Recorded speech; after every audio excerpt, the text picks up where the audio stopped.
तो हाय, मैं स्वागत करता हूँ आपका अपने यूट्यूब चैनल एमएस चलती पर। तो दोस्त, मेरे एक भाई ने बहुत लंबा मुझे कमेंट्स किया है। उस कमेंट्स में उन्होंने बहुत कुछ पूछा है। तो उन्होंने जो भी पूछा है वो सब कुछ मैं इस वीडियो में बहुत अच्छे से विस्तार से समझाने वाला हूँ। अगर आप ऑटोमोबाइल सेक्टर में इंटरेस्ट रखते हैं या फिर आप स्पेयर पार्ट्स का बिजनेस शुरू करना चाहते हैं या फिर करते हैं, तो ये वीडियो आपके बहुत काम में आने वाली है। तो दोस्त, किसी प्रकार से समय ख़राब नहीं करते हैं, सीधा वीडियो को शुरू करते हैं और मेरे भाई की कमेंट्स पे नज़र डालते हैं। तो ये हमारे भाई हैं आलोक ऑटोमोबाइल, जो बोल रहे हैं मेरा खुद का स्पेयर पार्ट्स का शॉप है। तो दोस्त, बहुत अच्छी बात है, आपका खुद का बिजनेस है। और ये बोल रहे हैं मैं त्रिपुरा में रहता हूँ। ठीक है दोस्त, अगर मैं दिल्ली करोल बाग से माल लेने जाऊँ तो कितना अमाउंट मिनिमम ले जाना पड़ेगा। ठीक है दोस्त, बहुत अच्छे से ये बात मैं आपको समझाने वाला हूँ विस्तार तरीके से। और ये बोल रहे हैं क्या सिर्फ जेन्युइन पार्ट्स परचेस करने में मेरा प्रॉफिट होगा, जैसे कि बजाज, टीवीएस, हीरो, होंडा में कितना परसेंटेज मिलता है, या सिर्फ लोकल प्रोडक्ट लूँ, क्योंकि मेरे आने जाने का खर्चा मिनिमम 10 से 15,000 मतलब 10 से 15 हज़ार का पड़ेगा।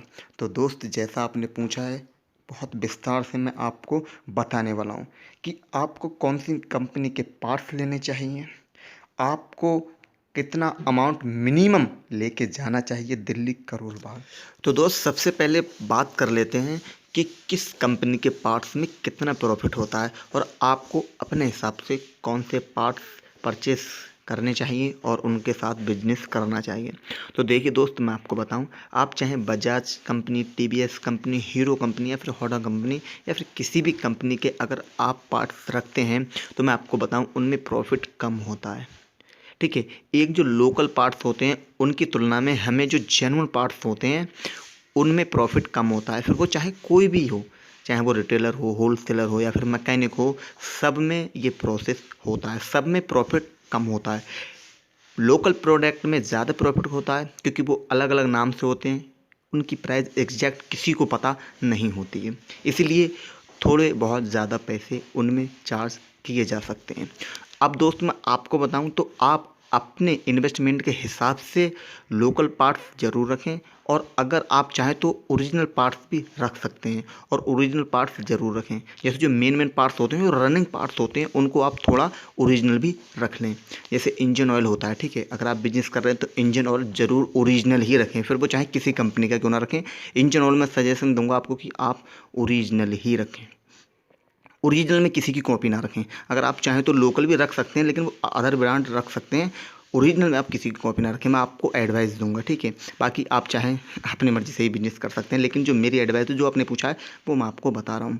ठीक है, ये तो हुआ कि आपको ओरिजिनल पार्ट्स लेने चाहिए और फिर लोकल। देखिए दोस्त, मैं आपको बताऊँ, ओरिजिनल पार्ट्स में प्रॉफिट कम होता है लोकल पार्ट्स की तुलना में। लोकल पार्ट्स में हम कुछ ज़्यादा पैसे कमा लेते हैं। तो दोस्त, मैं उम्मीद करता हूँ आप ये समझ चुके होंगे कि ओरिजिनल पार्ट्स में ज़्यादा प्रॉफिट होता है या फिर लोकल पार्ट्स में ज़्यादा प्रॉफिट होता है।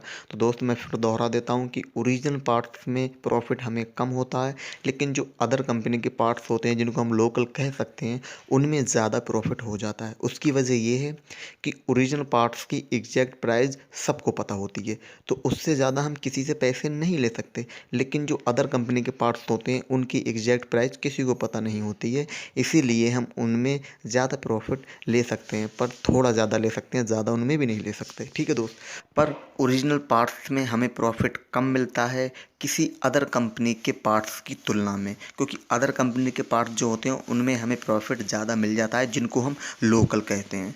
तो मैं उम्मीद करता हूँ मेरे जितने भी भाई मेरी वीडियोस को देख रहे हैं उनका ये डाउट क्लियर हो चुका होगा कि किस कंपनी के पार्ट्स में हमें ज़्यादा प्रॉफिट होता है। तो दोस्त, मैं आपको बताऊं, किसी भी कंपनी के जेन्युइन पार्ट्स में हमें कम प्रॉफिट मिलता है, अदर कंपनियों के पार्ट्स में हमें ज़्यादा प्रॉफिट मिल जाता है, जिन्हें हम लोकल कहते हैं।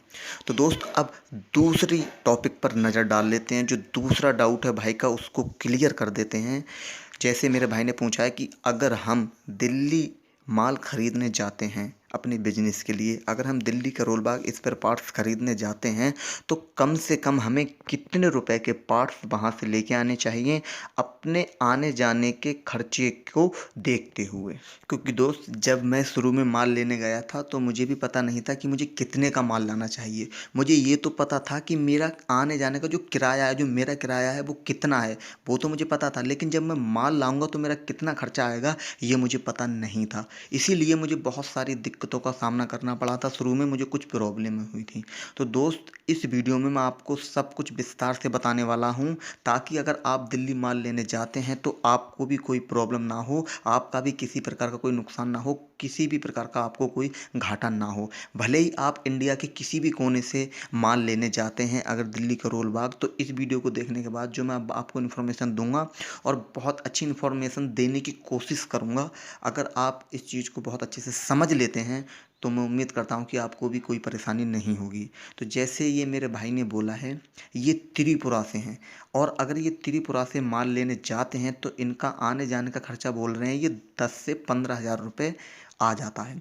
तो दोस्त अब मैं आपको बताऊं ये आपका किराया है या फिर माल लेने का अनुमान लगाया है आपने। देखिए हमारा जो किराया होता है आने जाने का वो तो एग्जैक्ट होता है, लेकिन जब हम माल लाते हैं तो उस माल का कितना किराया जाएगा ये एग्जैक्ट नहीं होता है। ये उस पर डिपेंड करता है कि आप कितने रुपए का माल ला रहे हैं। तो दोस्त ध्यान से सुनिएगा और समझिएगा कि अगर आप त्रिपुरा से दिल्ली माल लेने जाते हैं, सपोज डैट आपका जो किराया है, एक व्यक्ति का जो किराया है वो 2 हज़ार रुपये है। सपोज डैट मान लीजिए, मैं मान रहा हूँ, ठीक है, 2 हज़ार रुपये है और लोटा फेरी जो हो गई आपकी, मतलब आप जाएंगे 2 हज़ार में आएंगे 2 हज़ार में, ये आपका किराया हो गया, ठीक है। ये उसका किराया नहीं है कि आप कितना माल ला रहे हैं, ये उसका किराया नहीं है, ये आपका किराया है। और आप कुछ खाएंगे पिएंगे भी, तो कुल मिला के आपका 4500 का खर्चा हो जाएगा सिर्फ आपके ऊपर, ठीक है। अब आप 2 भी जा सकते हैं, 3 भी जा सकते हैं, वो आप काउंट कर सकते हैं। तो उसी हिसाब से माल लाना चाहिए। अगर आपका कुल मिला के सारा जो खर्चा होता है वो 15 हज़ार का होता है, मान लीजिए माल भी अगर आपने ले लिया, कार्टून बनवा लिए, तो कार्टून का भी किराया लगा के, आपके सामान का भी किराया लगा के जो पूरा खर्चा होता है वो 15 हज़ार का आ रहा है। मतलब जो आप जा रहे हैं माल लेने उस वो भी जोड़ लिया, अब आप वापस आएंगे वो भी जोड़ लिया, और जो सामान का किराया होगा वो भी मैंने जोड़ लिया, वो सब मिला के 15 हज़ार हो रहा है। तो कम से कम, अब मैं आपको बताऊं, यही पूछा ना आपने कि कम से कम हमें कितने का सामान लाना चाहिए दिल्ली से, तो मैं बताऊं तो कम से कम आपको कम से कम तो 2 से 3 लाख रुपए का सामान लाना चाहिए। कम से कम 3 लाख रुपए का सामान आपको लाना चाहिए। 2 ढाई मतलब 2 से 3 लाख के बीच में आपको सामान लाना चाहिए अगर आपका 15 हज़ार का खर्चा हो जाता है। समझे ना आप बात को। अब इसी हिसाब से आप अनुमान लगा सकते हैं, ठीक है। अब मैं आपको बताऊं तो दोस्त, मेरा आने जाने का जो खर्चा है वो तकरीबन 4 से 5 हज़ार रुपये का होता है। तो इससे भी कम हो जाता है, कभी कभी तो 2 हज़ार में भी काम चल जाता है, 3 हज़ार रुपये में भी काम चल जाता है। तो उसी हिसाब से मैं 1 लाख 1.5 लाख का सामान लाता हूँ, ठीक है। ज़्यादा का भी आ जाता है कभी कभी। तो मतलब अब तो मेरा ऐसे भी माल आने लगा है, मैं अपना एग्जांपल दूं तो अब मुझे जाने की भी ज़रूरत नहीं है, मेरा माल ऐसे ही आ जाता है। मैं यहाँ से ऑर्डर कर देता हूँ, पैसा पे कर देता हूँ, सामान आ जाता है। तो अगर आपको दिक्कत है तो आपको शुरू में दिक्कत होगी, पर बाद में जब आप करने लगेंगे तो कोई दिक्कत नहीं होगी। लेकिन आपको मैं समझाने की कोशिश करूँ, फिर से दोबारा से मैं आपको बता रहा हूँ कि अगर आपका खर्चा जो है, अगर आप त्रिपुरा में हैं, जैसे मैं बरेली में हूँ, यूपी में हूँ, ठीक है, बरेली में यूपी में हूँ, या यूपी में ही आप कहाँ से हैं, आप अपना आने जाने का खर्चा देख सकते हैं और जो सामान लाएंगे उसका खर्चा देख सकते हैं। देखिए जो आप सामान लाएंगे उसका खर्चा अलग होगा, कार्टून के हिसाब से होगा, आपके कितने कार्टून है उसके हिसाब से, जिस भी सवारी से आप लाएंगे वो उसके हिसाब से लेगा, ट्रांसपोर्ट से लाएंगे वो उसके हिसाब से लेगा, आपके सामान के हिसाब से। पर कुल मिला के आपका खर्चा, आप एक जाते हैं, 2 जाते हैं, 3 जाते हैं, या फिर आप एक ही जाते हैं, तो उसके हिसाब से आपका खर्चा का 10 हज़ार का आता है, तो आप उसके हिसाब से माल ले सकते हैं, ठीक है। तो मैं उम्मीद करता हूँ आप समझ चुके होंगे कि आपको किस तरीके से दिल्ली माल लेने जाना चाहिए और कितना आपका खर्चा आता है और कितना आपको माल लाना चाहिए। तो अगर आपका खर्चा सब मिला के 10 हज़ार का आता है तो आप 2 लाख का ला सकते हैं, 2 लाख से कम का भी ला सकते हैं, जैसा आपका बजट हो, जैसा आप सही समझें, जितना आप इन्वेस्टमेंट करना चाहें। अब मैं आपको बताऊं कि अगर आपका खर्चा आता है 10 हज़ार 15 हज़ार और आप सामान लेने जा रहे हैं 1 लाख 50 हज़ार या 75 हज़ार या 80 हज़ार, तो प्लीज़ दोस्त मत जाइए, क्योंकि आपका फिर उसमें लॉस हो जाएगा। इतना फ़ायदा नहीं होगा आपको उस माल में जितना आपका ये जो है खर्चा हो जाएगा। तो उसी को आप देख सकते हैं। अगर आपका खर्चा 2% 3% हो रहा, कोई बात नहीं है।